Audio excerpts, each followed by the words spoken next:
बाहरे चलावकान कमी हर अडी कष्ट कते मिमी कते उड़ा को सेटरप कना उनका की आबू दुमका पाकुर रेन किछु कमी हर जहां नित लॉकडाउन एकोते जम्मू कश्मीर रे मेना कोआ उनको चिको मेने कना कटी बुन आंजम लगे आले दो झारखंड दिसम रेन कनाले जे जम्मू कश्मीर कमी ले हेलिना मेनखान लॉकडाउन हुयनते कमी हो बांग चला कान तालेया से चे हो बांग चला कान तालेया आले दो ऐसे गी रूम रे दुड़ुब अकाना आले दो झारखंड दिसम ते चला ले मेन अकादा मेनखान चला हो बाले चला दाड़िया कान तना लॉकडाउन कानते खाना खबर टिंग तीन आले उनको हरसा फोन तेले रपड़ कना दिला उनको चिको मेने कना उना बुन आंजम लगे हां जोहार गे यार इन सारना खबर को मेने कना आपे नी तो कर मेना पे आले दो जम्मू कश्मीर रे मेन तीन गोटा हर मेना पे अंडे 200 हर मेना पे अच्छा अच्छा ये सरकार को जाना सहायता वापे जामे कना हेल्प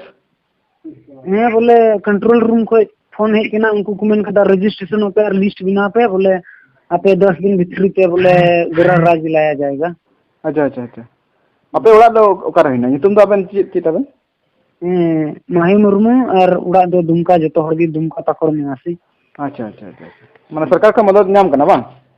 हाँ कंट्रोल रूम को पूरा सपोर्ट हुई कि ना अदो उना आधार तक चला है कि ना अच्छा अच्छा ठीक ठीक ठीक नपाय ते रोड़ा तबन पे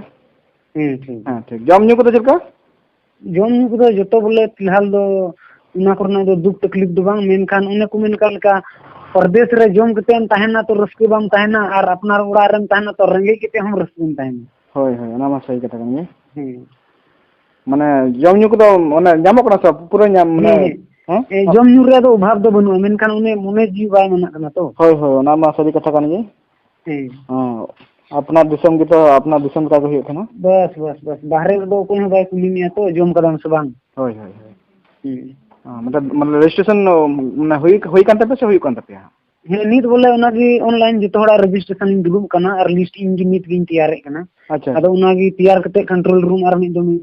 व्हाट्सएप पे मैसेज को का इसके बाद बोले 2-3 दिन रे लिया रिजल्ट हजुआ मेनते चेक को दी लिया अच्छा अच्छा अड़ी नपा कथा ठीक ठीक ठीक गया मतलब उनका की आरो दिसम रिया संताली ते खबर निया लगिते आलिया YouTube चैनल सरना खबर सब्सक्राइब तबन पे शेयर तबन पे लाइक तबन पे माइन कान जोहार गे।